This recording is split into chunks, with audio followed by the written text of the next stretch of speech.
Emergence of situps among Chinese youth, a new twist on lying flat in government jobs. Chinese public security forces cross-border transfer of 300 million yuan into their own accounts. 12,000 minors sentenced in China in the first quarter, up 78% year-over-year. Mainland China's pension system to merge. Will civil servants' pensions shrink? Nearly 10,000 tons of corn mysteriously disappear from a Hebei grain storage over 2 years, sparking online debate. It's all covered in today's China Truths. Emergence of situps among Chinese youth, a new twist on lying flat in government jobs. A new form of lying flat, termed situps, has emerged among Chinese mainland youth. It's lying flat but not entirely, slacking but not completely. Young people in government agencies and public institutions might appear to be working, although they are physically present, their minds have already clocked out. According to the paper, a widespread phenomenon among the grassroots staff and non-leadership positions in government and public institutions is this state of mental absenteeism where they do not actually quit their jobs nor do they strive hard at work. Manifestations of this include clocking in and out on time, simply waiting for the workday to end, turning off or silencing their phones after hours and ignoring work messages. They display a lack of diligence, a detached attitude towards unrelated tasks, and only take care of their assigned responsibilities without trying to improve their performance or think critically about their work. They refuse to strive for improvement or to exceed themselves, are content with the status quo, and exhibit a strong inertial mindset. Young people are unwilling or unable to work, repeatedly taught yet always deflecting task assignments with excuses of "I don't know how." During work hours, they idle away time, fully complete their clock-ins, and mock colleagues who work diligently, saying, "Look, so-and-so does so much yet still earns the same salary as me." However, these young people working in government and public institutions who choose to lie flat are completely different from the ordinary young people who are forced to lie flat. This time, they lie flat on the basis of strength, as these young civil servants are holding iron rice bowls, becoming complacent and fattened on the people's dime without any motivation for advancement. Under the CCP regime, civil servants enjoy high benefits. They eat and drink well every day. Many ministries and agencies have internal canteens comparable to 5-star hotels, offering a wide variety of meals 3 times a day at fair prices. They live in welfare housing assigned to civil servants. Work is stress-free, with 8 people doing the job of 1, no responsibilities. It's easy to get things done when out and about, enjoying the highest treatment everywhere, and after retirement, they continue receiving government pensions. With work being so relaxed, what else could they do but lie flat? At the end of last year, an article published by People's Entertainment, a subsidiary of Dianrui Media, sparked an online frenzy by stating that China's 80 million public servants consume 40% of fiscal revenues, with active workers earning 5,000 yuan, approximately $700, and retirees 10,000 yuan, around $1,400.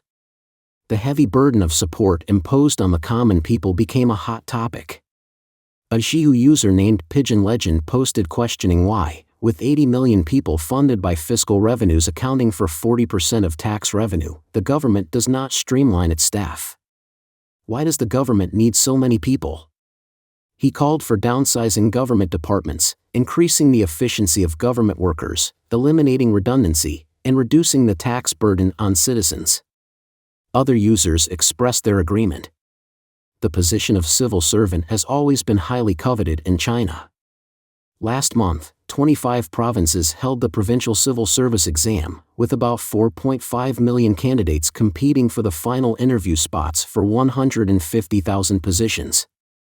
The provincial exam, a symbol of imperial grain and iron rice bowl, surged to the top of the Weibo hot search list.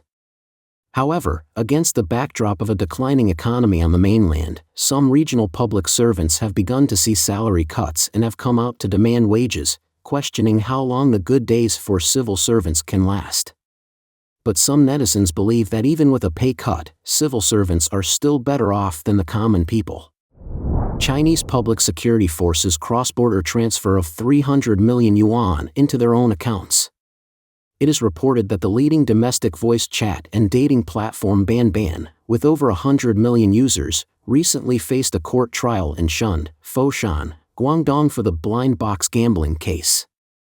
The incident that drew widespread social attention involved Shun police forcibly transferring 300 million yuan, approximately $42 million, across borders, which forced the platform to cease operations.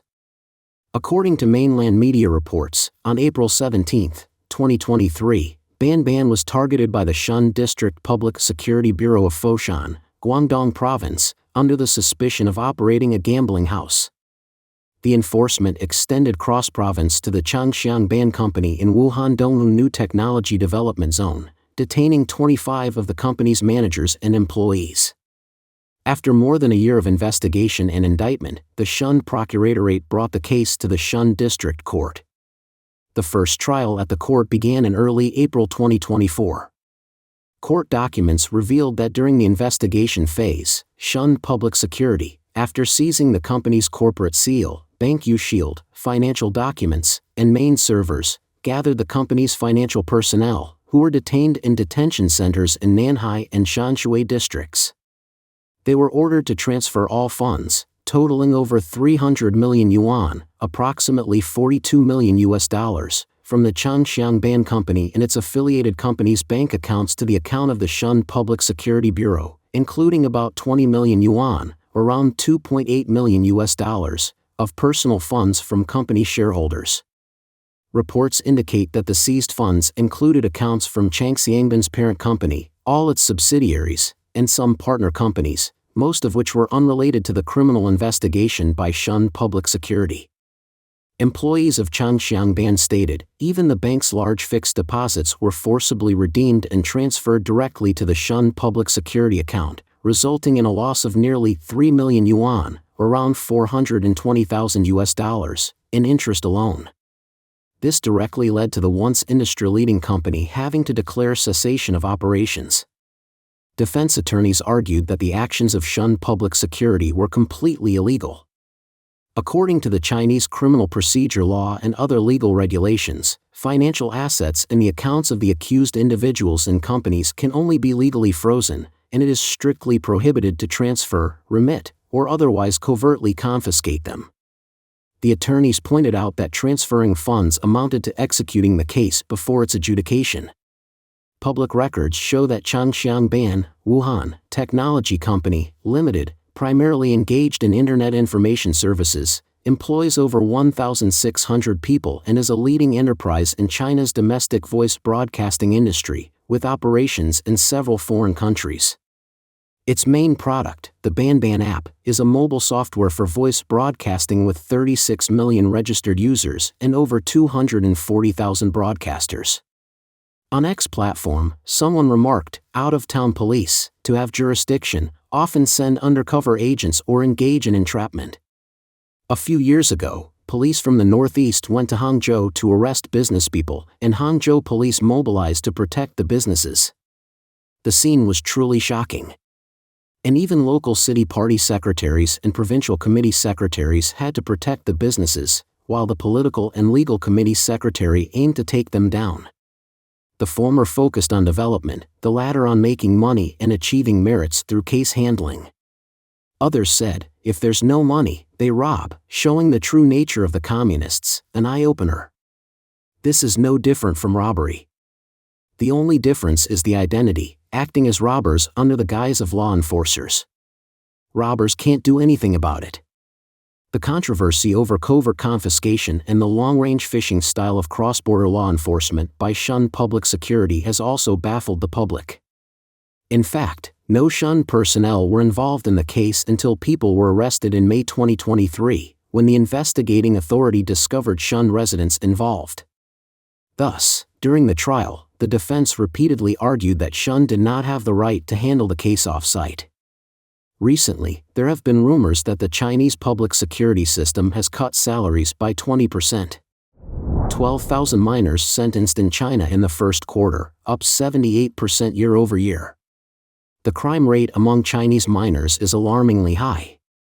According to the latest data from the Chinese Communist Party, during the first quarter, 12,000 miners were sentenced, marking a 77.67% increase from the previous year and accounting for 3.12% of all criminals, with a severe sentence rate of 8.5%. On April 22, the Supreme Court of China released the main data on judicial trials for the first quarter of 2024. The data indicated an increase in criminal first-instance cases, with 289,000 cases accepted, up 8.32% year-over-year. During this period, 374,000 defendants were sentenced, an increase of 14% from the previous year. Among them, 12,000 minors were sentenced, up 77.67% year-over-year, accounting for 3.12% of all criminals, an increase of 1.12 percentage points from the previous year, with a severe sentence rate of 8.5%. The rising crime rate among minors has once again drawn public concern. Recently, a series of shocking juvenile crimes in China, many related to left-behind children, have burst into public view. For example, on March 10 this year, in Feixiang District, Handan City, Hebei Province, a first-year junior high student named Wang Xiao was murdered and buried by 3 peers of the same age, who then went to school as if nothing had happened, shocking society. Under significant public pressure, the Supreme Procuratorate of China decided to officially prosecute the suspects Zhang, Li, and Ma. This was the second case within a month in China where a crime committed by minors under 14 years of age was officially prosecuted, following the first case approved by the Supreme Procuratorate involving a 13-year-old boy in Gansu suspected of murdering an 8-year-old neighbor girl. Both cases involved left-behind children. Left-behind children are a phenomenon unique to mainland China, where one or both parents go to work in towns, leaving their children at home or with rural relatives, living apart from their parents for long periods. On March 18, the WeChat public account Basic Common Sense posted an article stating that this was a malicious case where 3 minors killed another minor.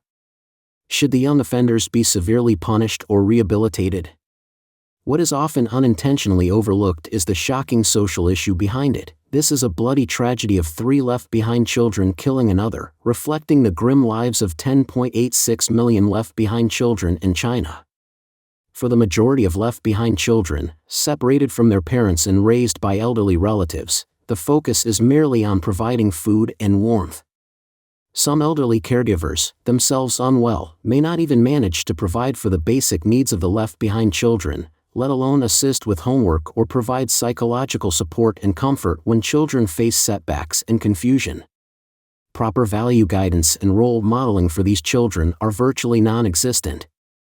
The article questions whether millions of parents of left-behind children do not wish to bring their kids to the cities where they work to attend school. Ask the education commissions of Beijing, Shanghai, Guangzhou, or even Shijiazhuang in Hebei Province, whether migrant workers' children can enter schools and take the middle school entrance exam without discrimination in these cities. The article vehemently criticizes, the most heartless act is in a district that prides itself on being the most virtuous, where they even ban and drive away schools specifically for migrant workers' children who give up local middle school entrance exam opportunities. According to 2016 official data from the Chinese Communist Party, 70% of criminal offenses in China are committed by juveniles. Among these, 70% are from left-behind children. Mainland China's pension system to merge. Will civil servants' pensions shrink? Recently, the pension system merger has garnered attention on mainland social platforms. Originally, the mainland pension system operated on a dual-track system, where internal system members, civil servants and public institution employees, participated in their own pension insurance without personal contributions, and their pensions were generally linked to their salaries at the time of retirement. External system members were part of a combined social pooling and personal account system, with costs shared between employers and employees. In 2014, the Chinese State Council launched the pension system merger reform with a 10-year transitional period. As this period nears its end, the merger implies that internal system members and corporate employees alike will adopt the combined social pooling and personal account pension system. An analysis published in Beijing's Sanlian Life Weekly last month stated that the merger does not mean that the pensions of internal and external members will be completely equal, as those within the system still retain advantages. There are 3 reasons for this. First, many companies avoid their payment obligations by not contributing to the pension fund based on the actual salaries of employees, which results in a significant reduction in employees' incomes after retirement compared to before, whereas in the internal system, contributions are fully paid based on actual wages without personal contributions. Different contribution bases lead to disparities in pension amounts received. Second, looking at the pension replacement rate, the replacement rate for corporate employees is just over 40%, while for internal system members it ranges between 80% and 90%.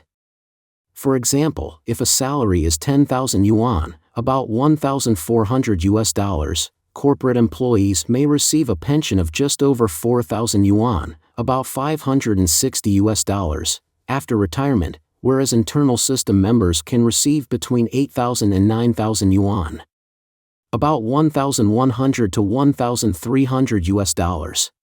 Third, regarding occupational pension benefits, such contributions are mandatory in the internal system but not for companies, meaning most ordinary private sector employees do not enjoy this benefit. Netizens question, it feels like it has changed, but also like it hasn't.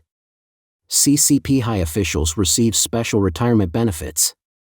In addition to cash income, these high officials also enjoy numerous benefits not reflected on their payslips.